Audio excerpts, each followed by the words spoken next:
2015 August 19 cancer സെന്ററിന് Shri Oommen Chandy ഇട്ട കല്ല് എവിടെയാണ് എന്ന് ഞങ്ങൾ എല്ലാവരും കൂടി പോയി ഒന്ന് അന്വേഷിച്ചിരുന്നു. 2014 ഓഗസ്റ്റ് 19 അദ്ദേഹം കൊച്ചി ക്യാൻസർ സെന്ററിനുള്ള കല്ലിടുന്നത്. 2015 ആഗസ്റ്റ് 19 ആയിട്ടും അത് സംബന്ധിച്ചൊരു ഇല പോലും അനങ്ങാതിരുന്നപ്പോഴാണ് ഞങ്ങൾ എല്ലാവരും കൂടി പോയി അവിടെ ഒരു റീത്ത് സമർപ്പിക്കാൻ ശ്രമിച്ചു. ഈ കല്ലിന് ഒരു റീത്ത് വേണമല്ലോ.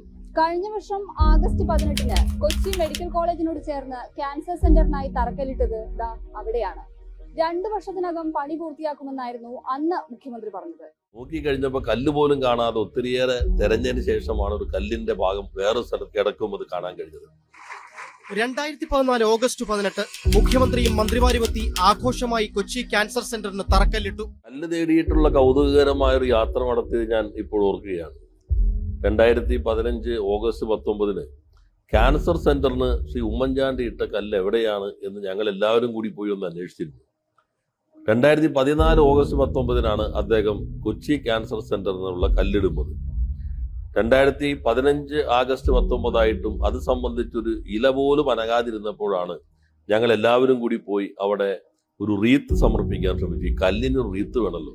കഴിഞ്ഞ വർഷം ആഗസ്റ്റ് 18 കൊച്ചി മെഡിക്കൽ കോളേജിനോട് ചേർന്ന് ക്യാൻസർ സെന്ററിനായി തറക്കല്ലിട്ടത് അവിടെയാണ്. 2 വർഷത്തിനകം പണി പൂർത്തിയാക്കുമെന്നായിരുന്നു അന്ന് മുഖ്യമന്ത്രി പറഞ്ഞത്. ഇപ്പോൾ 10 മാസം കഴിഞ്ഞിട്ടും ഒരു തറക്കല്ലിനപ്പുറം പണി എങ്ങും എത്തിയിട്ടില്ല. നോക്കിക്കഴിഞ്ഞപ്പോൾ കല്ല് പോലും കാണാതെ ഒത്തിരിയേറെ തെരഞ്ഞതിന് ശേഷമാണ് ഒരു കല്ലിന്റെ ഭാഗം വേറെ സ്ഥലത്ത് കിടക്കുമ്പോൾ കാണാൻ കഴിഞ്ഞത്. 2014 ഓഗസ്റ്റ് 18 മുഖ്യമന്ത്രിയും മന്ത്രിമാരുമെത്തി ആഘോഷമായി കൊച്ചി ക്യാൻസർ സെന്ററിന് തറക്കല്ലിട്ടു. കളമശ്ശേരിയിലെ കൊച്ചി മെഡിക്കൽ കോളേജിന് തൊട്ടടുത്ത് RCC മാതൃകയിൽ ഒരു മാതൃകാ സ്ഥാപനം 36 മാസം കൊണ്ട് സ്വപ്ന പദ്ധതി പൂർത്തീകരിച്ച് നാടിന് സമർപ്പിക്കും. ഏതെങ്കിലും മാലിന്യ സംഭരണ കേന്ദ്രമാണ് ഇതെന്ന് കരുതിയെങ്കിൽ തെറ്റി. കൊച്ചി ക്യാൻസർ ഇൻസ്റ്റിറ്റ്യൂട്ടിനായി മാസങ്ങൾക്ക് മുമ്പ് സർക്കാർ കണ്ടെത്തിയ സ്ഥലമാണിത്. ശിലാസ്ഥാപനം നടത്തി ഏറെക്കാലം കഴിഞ്ഞിട്ടും ഒന്നും സംഭവിച്ചില്ല. യഥാർത്ഥത്തിൽ കൊച്ചി ക്യാൻസർ സെന്ററിന് ശ്രീ ഉമ്മൻചാണ്ടിയുടെ സംഭാവന ഈ കല്ലാണ്. ക്യാൻസർ സെന്റർ എന്നുള്ളത് ഒരു ജനകീയ ആവശ്യമായിരുന്നു. കൊച്ചിക്ക് ഒരു നഗര വികസന സമിതി ഉണ്ടായിരുന്നു. ജസ്റ്റിസ് VR കൃഷ്ണയ്യർ ചെയർമാനും MP എന്ന നിലയിൽ ഞാൻ ജനറൽ കൺവീനറുമായി ഒരു നഗര വികസന സമിതി, മെട്രോ ഉൾപ്പെടെയുള്ള പദ്ധതികൾ ആ ഘട്ടത്തിലാണ് ജനകീയ മുന്നേറ്റങ്ങളായി വന്നത്. അക്കൂട്ടത്തിലാണ് കൊച്ചി ക്യാൻസർ സെന്ററിന് വേണ്ടി കൃഷ്ണയ്യർ സ്വാമിയും ഷാനുമാഷും ഇന്ന് നമ്മളോടൊപ്പം ഇല്ലാത്തവരാണ്. അതേപോലെ തന്നെ നമ്മളോടൊപ്പം ഇല്ലാത്ത ഡോക്ടർ KR വിശ്വംഭരൻ, അതുപോലെ ഡോക്ടർ സനൽകുമാർ, ഇവരെല്ലാവരും ചേർന്നുകൊണ്ടുള്ള ആ സംവിധാനം ഞങ്ങൾ എല്ലാവരും ഒത്തുചേർന്ന് കൊച്ചി ക്യാൻസർ സെന്ററിന് വേണ്ടി ഒരു ശ്രമം ആരംഭിച്ചു. അന്ന് ഞാൻ ഡൽഹിയിൽ പാർലമെന്റിൽ ഈ പ്രശ്നം ഉന്നയിച്ചു. ദക്ഷിണ കേരളത്തിന് ഒരു അന്താരാഷ്ട്ര നിലവാരമുള്ള ക്യാൻസർ സെന്റർ വേണം എന്നതായിരുന്നു ആവശ്യം. Our demand to establish a cancer center, that was the theme of Justice VR Krishnaiyer also. At that time, the then government has given some assurance. I request the government to declare one international cancer center for Kerala. ഹരിയാനയ്ക്കൊന്ന് അനുവദിച്ചു. പക്ഷെ ബജറ്റിൽ പ്രഖ്യാപനം വരാതെ വന്നപ്പോൾ അന്നത്തെ ആരോഗ്യ വകുപ്പ് മന്ത്രി ശ്രീ ഗുലാം നബി ആസാദിനെ കണ്ടു. അദ്ദേഹത്തോട് നടത്തിയ അഭ്യർത്ഥനയുടെ ഭാഗമായി പിന്നീട് 45 കോടി രൂപ കേരളത്തിന് അനുവദിക്കാമെന്നുള്ള പ്രഖ്യാപനം വന്നു. പക്ഷെ അന്നത്തെ ഗവൺമെന്റ് അത് സംബന്ധിച്ചുള്ള ഒരു പ്രപ്പോസൽ പോലും അവരുടെ ഗവൺമെന്റ് ആയിട്ട് പോലും നൽകാൻ കഴിഞ്ഞില്ല എന്നതാണ് യാഥാർത്ഥ്യം.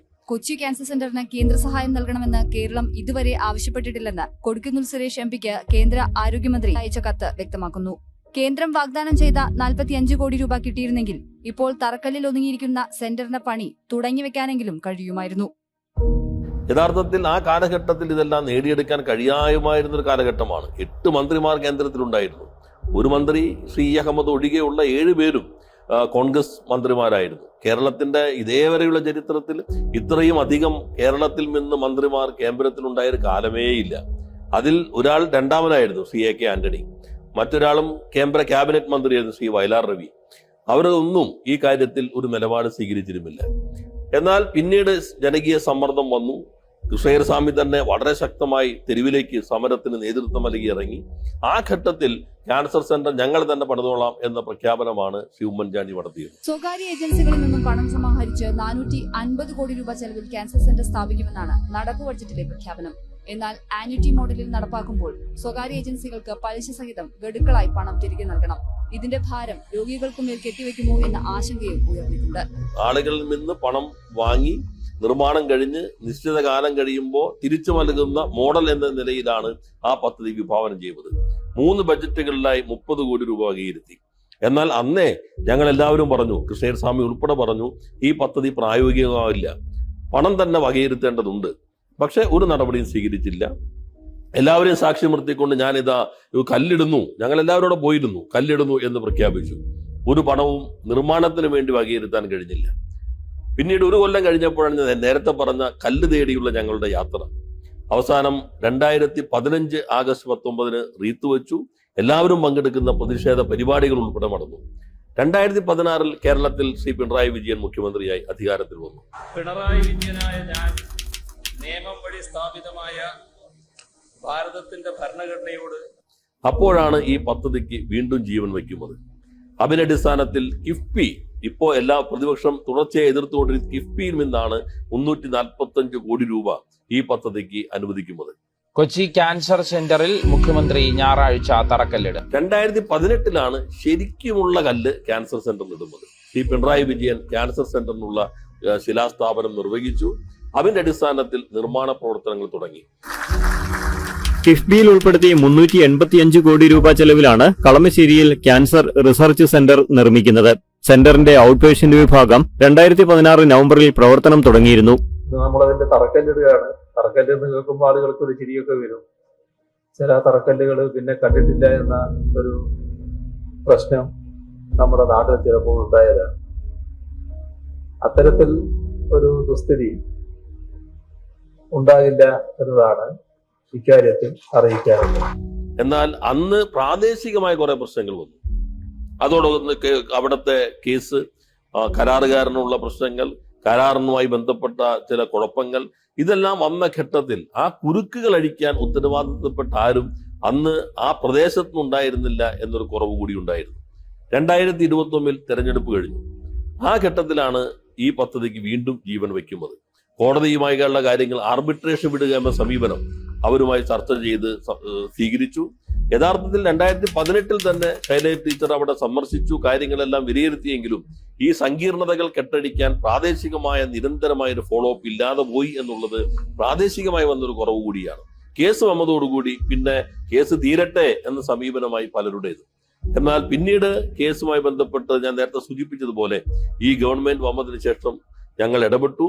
ആർബിട്രേഷൻ വരട്ടെ, ബാക്കി കാര്യങ്ങളെല്ലാം നിർമ്മാണ ചുമതലയിലേക്ക് ആവശ്യമായ കോൺട്രാക്ട് വിളിക്കാൻ, ടെൻഡർ വിളിക്കാൻ അനുമതി വേണം എന്ന് കോടതിയോട് പറഞ്ഞു. ആ നിയമവകുപ്പിൻ എന്ന നിലയിലുള്ള ഇടപെടലുകൾ എല്ലാം കൂടി നടത്തിയതിന്റെ ഭാഗമായി നമുക്ക് പുതിയ കോൺട്രാക്ട് അവാർഡ് ചെയ്യാൻ കഴിഞ്ഞു. നിർമ്മാണ പ്രവർത്തനങ്ങൾ ആരംഭിച്ചു. വർഷങ്ങൾ നീണ്ട പ്രതിസന്ധികൾക്കൊടുവിൽ കൊച്ചി ക്യാൻസർ സെന്ററിന്റെ നിർമ്മാണം അതിവേഗം പുരോഗമിക്കുന്നു. കെട്ടിട നിർമ്മാണം അന്തിമഘട്ടത്തിലെത്തിയതോടെ അടുത്ത വർഷം അവസാനത്തോടെ ക്യാൻസർ സെന്റർ പ്രവർത്തന സജ്ജമാകുമെന്നാണ് പ്രതീക്ഷ. അതോടൊപ്പം തന്നെ ഒരു ഭാഗം എക്യുപ്മെന്റ്സ് ആണ്, ഏറ്റവും ആധുനികമായ ഉപകരണങ്ങൾ. അവയെല്ലാം തന്നെ മെഡിക്കൽ കോർപ്പറേഷൻ വഴി മിക്കവാറും എല്ലാ ഉപകരണങ്ങളും നമുക്ക് അവിടെ എത്തിക്കാൻ കഴിഞ്ഞു. നേരത്തെ തന്നെ പോസ്റ്റുകൾ ക്രിയേറ്റ് ചെയ്തു. ആവശ്യമായിട്ടുള്ള എല്ലാ പോസ്റ്റുകളും ഇപ്പോൾ ക്രിയേറ്റ് ചെയ്തതോടുകൂടി ഏകദേശം 190 തസ്തികകളാണ് ക്യാൻസർ സെന്ററിന് വേണ്ടി സൃഷ്ടിച്ചിട്ടുള്ളത്. ഇപ്പോൾ മധ്യ കേരളത്തിന്റെ ഒരു ക്യാൻസർ ചികിത്സാ ഗവേഷണ കേന്ദ്രം എന്ന നിലയിൽ ഈ സംവിധാനം കെട്ടിപ്പടുക്കാൻ കഴിഞ്ഞതിൽ ഈ 4-5 വർഷക്കാലത്തെ പ്രവർത്തനം ഏറ്റവും പ്രധാനപ്പെട്ടതാണ്. അതിന് മുഖ്യമന്ത്രി ശ്രീ പിണറായി വിജയൻ, അതേപോലെ തന്നെ ധനകാര്യ വകുപ്പ് മന്ത്രി, ആരോഗ്യ വകുപ്പ് മന്ത്രി എല്ലാവരും നല്ല രീതിയിലുള്ള പിന്തുണ നൽകിയിട്ടുണ്ട്. അവന് പ്രത്യേകം നന്ദി രേഖപ്പെടുത്തുന്നു. ക്യാൻസർ ചികിത്സയ്ക്കുമായി ബന്ധപ്പെട്ട് നാടിന്റെ പല ഭാഗത്തുനിന്നും പലരും വരാനിടയുണ്ട്. അപ്പൊ അവർക്ക് ചില സൗകര്യങ്ങൾ നമ്മൾ ക്രമീകരിക്കണം. സാധാരണക്കാരായ ആളുകൾ ചിലപ്പോ കീമോ കഴിഞ്ഞ് ആശുപത്രിയിൽ തങ്ങാതെ പുറത്തു തങ്ങേണ്ടി വരുന്ന ആളുകൾ അവർ എന്ത് ചെയ്യും എന്ന അന്വേഷണത്തിൽ നിന്നാണ് BPCLനെ സമീപിക്കുന്നത്. BPCL 12 കോടി രൂപയാണ് അനുവദിച്ചത്. അന്നത്തെ ചെയർമാൻ ശ്രീ കൃഷ്ണകുമാർ അദ്ദേഹം നടത്തിയ പ്രത്യേകമായ താല്പര്യം നന്ദി രേഖപ്പെടുത്തുന്നു. ആ 12 കോടിയുടെ 7 നിലയുള്ള ഒരു കെട്ടിടം അവിടെ വരികയാണ്.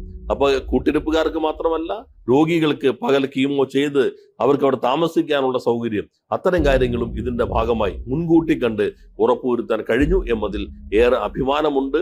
അപ്പൊ മധ്യ കേരളത്തിന്റെ ജനങ്ങൾക്ക് കുറഞ്ഞ ചെലവിൽ അത്യാധുനികമായ ക്യാൻസർ ചികിത്സ നൽകാനുള്ള ഈ പദ്ധതി കിഫ്ബിയുടെ സംഭാവനയാണ്, ഈ ഗവൺമെന്റിന്റെ സംഭാവനയാണ്.